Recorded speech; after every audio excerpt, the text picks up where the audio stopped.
அதைத் தொடர்ந்து வந்து திமுகவுல சேர்றீங்க. ஆனா அன்னைக்கே வந்து தலைப்புச் செய்திகள்ல வைஷ்ணவி வராங்க. செந்தில் பாலாஜி முன்னிலையில வந்து வைஷ்ணவி வந்து திமுகவுல சேர்ந்தாங்கன்ட்டு. மந்திர லெவல்ல கான்டாக்ட் வச்சிருக்க. கெட்டிக்கார பயல அது. அந்த அளவுக்கு எப்படி உங்களுக்கு வந்து ஒரு தமிழக வெற்றி கழகத்திலிருந்து ஒரு தொண்டர், சாதாரண ஒரு தொண்டர் வந்து திமுகவுல சேர்றாங்க. ஆனா அது வந்து அன்னைக்கு தலைப்புச் செய்தியா மாறுது. யார் சார் இவரு? இவரு தெரியல. இவரு தெரியலையே. இவர்தான் பிரிட்டிஷ் இளவரசர் சார்லஸ். போடா சீட்டு கீழே போடுறா. சோ அந்த அளவுக்கு எப்படி இது வந்து திமுகவே கட்டமைக்கிற விஷயமா? இது வந்து இவங்கள நீ உள்ளார போற மாதிரி போயிட்டு நீ அதுக்கப்புறம் வெளியே வந்து ஜாயின் பண்ணு. இப்படி சோறு திங்கிறக்கு எவ்வளவு மானங்கட்டு போய் தெரிய வேண்டியிருக்கு தெரியுமா? பேசுறாங்க பேச்சு. தொடர்ச்சியா வந்து தாக்குதல் விஜய் மேல வந்து தாக்குதல் பண்ணணும். இதான் வந்து டாஸ்க். அந்த அளவுக்கு மீடியா வெளிச்சம் எப்படி நான் இங்க உட்கார்ந்ததே தப்பு. 3வது ரோல நான் உட்கார்ந்திருந்தா என் இஷ்டத்துக்கு எந்திரிச்சு ஓடி போயிருப்பேன். ஒரு நிமிஷம் நான் தெளிவா அந்த இப்ப நீங்க சொன்ன கேள்விக்கு பதில் சொல்லிட்டேன். தாவேக்காவை மட்டும் டார்கெட் பண்ண கிடையாது. அது என் ப்ராஜெக்ட்டும் கிடையாது. எனக்கு அப்படி யாரும் கொடுக்கவும் கிடையாது. எல்லா கட்சியும் கிரிட்டிசைஸ் பண்ணிட்டு இருக்கேன். இதெல்லாம் நம்புற மாதிரி அங்க இருக்குது. வெளியில வந்து நான் வந்துட்டு திமுகல ஜாயின் பண்ணதுக்கான காரணம் எனக்கு நிறைய கட்சிகள்ல அந்த சமயத்துல இருந்து அழைப்பு வந்திருந்தது. இதெல்லாம் புயல் காத்துல உட்காந்து எவனா பொறி சாப்பிடுவான், அவங்கிட்ட போய் சொல்றா. இது பிரஸ் மீட்லயே வந்துட்டு பாஜகவை சேர்ந்த வானதி சீனிவாசன் அக்கா அவர்கள் அழைப்பு கொடுத்திருந்தாங்க. அது இல்லாம நாத்தாக்கா அதிமுகன்னு எல்லா சைடு இருந்தும் அழைப்புகள் வந்துட்டு இருந்தது. 1000 பேரை பார்த்துருக்கிறேன். ஆனா உன்ன மாதிரி ஒரு டுபாக்கூரை நான் பார்த்ததே இல்லை. நான் திமுகவை சூஸ் பண்ணதுக்கான காரணம் நான் லைவ் எக்ஸாம்பிளா எங்க அம்மாவை பார்த்தேன். என்னென்ன சொல்றான் பாருங்க, கம்பி கட்டுற கதையெல்லாம் எடுத்து போடுறாங்க. நான் வெளியில வந்து அவங்க கிட்ட கேட்கும்போது எந்த ஒரு நிலையிலையும் என்னோட சுயமரியாதையை நான் திராவிட முன்னேற்ற கழகத்துல இழந்ததே கிடையாது அப்படிங்கறத அவங்க ரொம்ப தெளிவா எடுத்து வச்சாங்க. அதனால என் பயணத்தை நான் திராவிட முன்னேற்ற கழகத்துல அதுக்கப்புறமா எடுத்து வச்சேன். நீ ஊர்ட்டமா உன் நல்ல மனசுக்கு நீ தான் ஜெயிப்ப. சேட்டலைட் சேனல்ஸ்ல வரேன் அப்படின்னா அது என்னோட ஒரு தனிப்பட்ட திறமைய தாவேக்கா அங்கீகரிக்கல. தாவேக்கா என்ன வந்து என்ன திறமைன்னா அவங்க கேக்குறாங்க. என்ன திறமைன்னா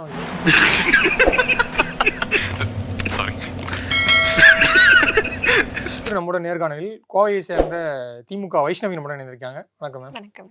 அது ஒண்ணும் இல்ல மாப்பிள்ள, தனியா ஒரு அல்லக்கை வந்து மாட்டிச்சு. தனியாவா? சிவா எவ்வளவு அடிச்சாலும் தாங்க முடியல. அடிச்ச நீயே வரியா? சில தினங்களுக்கு முன்பு தமிழக வெற்றி கழகத்தை சேர்ந்த விர்ச்சுவல் வாரியர்ஸ் வந்து என்னை வந்து ஆபாசமா சமூக வலைதளங்களை வந்து சித்தரிக்கிறாங்கன்னு சொல்லிட்டு கமிஷனர் ஆஃபீஸ் போய் ஒரு கம்ப்ளைண்ட் கொடுத்துருந்தீங்க. அதை வேற ஞாபகப்படுத்திட்டீங்க. நெஞ்சமெல்லாம் பொண்ணு அறக்கு தம்பி, மறக்க முடியல. அது மட்டும் இல்லாமல் கம்ப்ளைண்ட்ல எல்லாரும் வியந்து பார்த்த விஷயம் என்னன்னு பார்த்தீங்கன்னா, உங்களை வந்து அந்த மாதிரி ஆபாசமா சித்தரிச்சவங்க மட்டும் இல்லாமல் தமிழக வெற்றி கழக தலைவர் விஜய் மேலேயும் வந்து நடவடிக்கைன்னு சொல்லிட்டு அந்த புகார்ல சொல்லியிருந்தீங்க. ஏன் உனக்கு இந்த வேலை? நீ வாங்குற இந்த 10-5 பிச்சைக்கு இது தேவைதானா? சொல்லுங்க மேம், என்ன நடந்துச்சு? ஏன்னா வந்து ஒரு சில ஐடிக்கள் வந்து இந்த மாதிரி சோசியல் மீடியாவில் அவதூறு பரப்புறாங்க. ஆனா அதை மீறி ஒரு கட்சி தலைவர் மேலேயே வந்து ஆக்ஷன் எடுக்கணும்னு சொல்றது வந்து எந்த விதத்துல வந்து நியாயப்படுத்த முடியும்னு நிறைய கேள்விகள் முன் வைக்கிறாங்க. சொல்லுங்க. ஏன்டா தயங்குற? தைரியமா சொல்றா. சொல்லு, நீதான் தைரியமான ஆளு. சொல்லு சொல்றா. தனி நபர் யாரு தாவேக்காக்கு சப்போர்ட் பண்றாங்களோ அவங்க எல்லாருமே விர்ச்சுவல் வாரியர்ஸ் ஆஃப் டிவிகே அப்படிங்கிற ஒரு பட்டம் ரெகக்னிஷனை அவர் வந்துட்டு நீங்களுக்கு யாரெல்லாம் சோஷியல் மீடியாஸ்ல சப்போர்ட் பண்றாங்களோ அவங்க எல்லாத்துக்குமே கொடுத்துருக்காரு. அதுக்கு என்னங்கிற இப்ப அட கொஞ்சம் சும்மா இருயா, மனப்பாடம் பண்ணி ஓட்டிக்கிட்டு இருக்கேன். அப்படிங்கிற பட்சத்துக்கு அவங்க பண்ற நல்லதுக்கும் இவர் தான் பொறுப்பு, அவங்க பண்ற கெட்ட செயல்களுக்கும் தாவேக்கா தலைவர் திரு விஜய் அவர்கள் தான் பொறுப்பு. எங்க அறிக்கை வெளியிடுறாரு ட்விட்டர் பக்கத்துல, இன்ஸ்டாகிராம்லயும் வெளியிடுறாங்க அறிக்கை. அப்படிங்கும் போது இன்ஸ்டாகிராம்லயும் ட்விட்டர்லயும் அவங்க தாவேக்கா தொண்டர்கள் எங்களை எப்படி ஆபாசமான வார்த்தைகள் பயன்படுத்தி பேசுறாங்கிறத அப்ப அவர் பாக்குறது இல்லையா?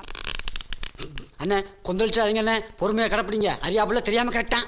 அவர் தானே அறிக்கை வெளியிடுறாரு, அவர் சைன் போட்டு தானே அறிக்கை வெளியில வருது. சோஷியல் மீடியா மொபைலும் யூஸ் பண்றாரு. அப்படிங்கிற பட்சத்துக்கு ஒரு தடவை கூட அவர் பார்க்க கிடையாதா?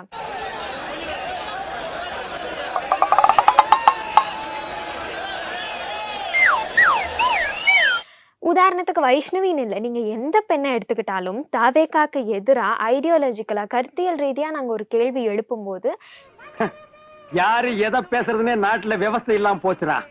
எங்களுக்கு ஆப்போசிட்ல இருந்து வர பதில் வந்துட்டு இந்த ஆபாச அவதூறு வார்த்தைகள் தான் தாவேக்காவினர்ல இருந்து வருது. சோஷியல் மீடியாவில் எல்லா கட்சியில கூடிய பெண்களும் சந்திக்க ஒரு விஷயம் தான். அதை நான் நியாயப்படுத்தல. என்னடா வேலை பார்த்திருக்க நீ? இது தவறுதான். ஆனா இது எல்லா கட்சியில் இருக்கக்கூடிய பெண்களும் சந்திக்கக்கூடிய ஒரு விஷயமா தான் இருக்கு. அதை தாண்டி நீங்க சொன்னீங்கல்ல, விஜய் வந்து இதுக்கு வந்து கண்டனம் தெரிவிக்கணும், இது வந்து எதுவுமே இது வந்து விஜய்க்கு மட்டும் பொருந்துமா இல்ல திமுக தலைவருக்கோ இல்ல அதிமுக பொதுச் செயலாளருக்கோ எல்லாத்துக்குமே பொருந்தும்னு சொல்றீங்களா? நம்ம ஒரு பக்கம் வண்டியை திருப்புனா அது ஒரு பக்கம் போதடா கடவுளே, வெட்டுவானோ.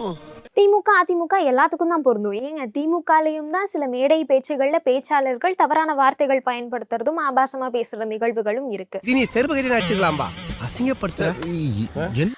ஆனா தலைமையில இருந்து அவங்களுக்கான ப்ராப்பர் ஆக்ஷன்ஸ் என்ன தவறு செஞ்சிருந்தாலும் எடுக்கப்படுது. குழப்பத்துல பிறந்தவனே ஒரு டீ வாங்கி கொடுத்தானா எது வேணாலும் பேசுறது. ஏன் தாவேகா தலைவர் இவ்வளோ ஹியூஜ் மெம்பர் ஆஃப் அவரோட டிவிகே மெம்பர்ஸ் வந்துட்டு இந்த அளவுக்கு ஆபாசமா பேசிட்டு இருக்காங்க, நான் எந்த வித ஆக்ஷனும் எடுக்கல அப்படிங்கறதா என்னோட கேள்வி. குமார்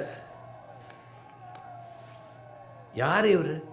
என்ன இவர் தானே மினிஸ்டர் தெரியுது? இல்ல, இங்க நீங்க சொல்றது ஆக்ஷன்ஸ் வந்து எடுக்கப்படுது. சிவாஜி கிருஷ்ணமூர்த்தி, சேலம் சுஜாதா இந்த மாதிரியான நபர்கள்லாம் வந்து மேடையில எந்த அளவுக்கு அவங்க பேசுறாங்கன்றது, ஏன்னா அங்க மேடை கீழே இருக்கவங்க அது கேட்கவே முடியாத அளவுக்கு தான் அவங்க பேசுறாங்க. இவங்களை பூரா ஊசி போட்டு கொண்டு வரணும் அப்படின்னு பேட்டி கொடுத்துருக்கேன். ஊசி போட்டு கொண்டு கடல் எள்ளி போட்டணும். இவங்க இந்த பூமிக்கு தேவையில்லாத எக்ஸ்ட்ரா வெயிட். இப்போ நடுவில் வந்து அவர் ஒருத்தர் சஸ்பெண்ட் பண்ணாங்க, ஆனா அவர் மறுபடியும் வந்து மீண்டும் மேடைகள்ல அப்படிதான் பேசிட்டு இருக்காரு திமுக மேடைகள். ஒன்னெல்லாம் அடிச்சு வளர்க்காம நான் உங்களை திருப்பி கேள்வி கேட்கிறேன், விஜய் அவர்கள் அப்படி எத்தனை பேர்த்த சஸ்பெண்ட் பண்ணியிருக்காரு இது வரைக்கும்? சஸ்பெண்ட் அட்லீஸ்ட் பண்ணியிருக்காராங்கிறது தான் என் கேள்வி. எந்தவித ஆக்ஷனும் எடுக்கல அவரு. நிடம் வராதீர்கள் தம்பிகளே, சரி சரி சரி, வகுந்து விடுவேன், சரிங்க சரி. எழுத்தாணியை சங்கிலே குத்தி விடுவேன். இன்னும் எடுக்கலங்கிறது தான் என் கேள்வி. சோசியல் மீடியாவில் இந்த மாதிரியான அவதூறு பரப்புறவங்கள சஸ்பெண்ட் பண்றாங்களா? அப்படி பச்சையா சொல்ல முடியாது, ஒரு யூகமா சொல்லலாம். ஏங்க Action நான் எடுக்கிறாங்களா? ஒரு நிமிஷம், நான் தாவேக்கால பயணிச்ச சமயத்துல நான் திமுகவை பத்தி அவதூறாவும் பேசியிருக்கேன். சாம்பார் ஆப்பு எனக்கு.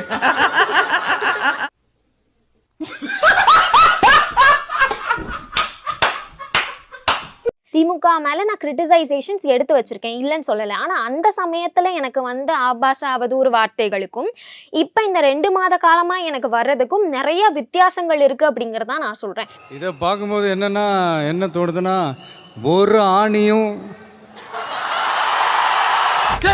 இத போன் ஆரம்பிச்சு சொல்லாம போயிட்டானே, என்னடா அது? என்ன சொன்னா சொல்லுங்கடா.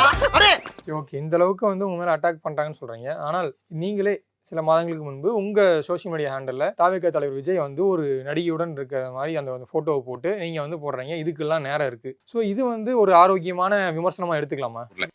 செருப்பு பிஞ்சிரும். ஐயோ நான் அப்படி சொன்னவே இல்லையே. ஏங்க அந்த போட்டோ வந்துட்டு நான் அது அவங்க பர்சனல் ஸ்பேஸுங்க, அது வந்து அவங்க இதுக்கெல்லாம் நேரம் இருக்குன்னா அது என்ன மீன் பண்ணி நீங்க அதை போடுறீங்க?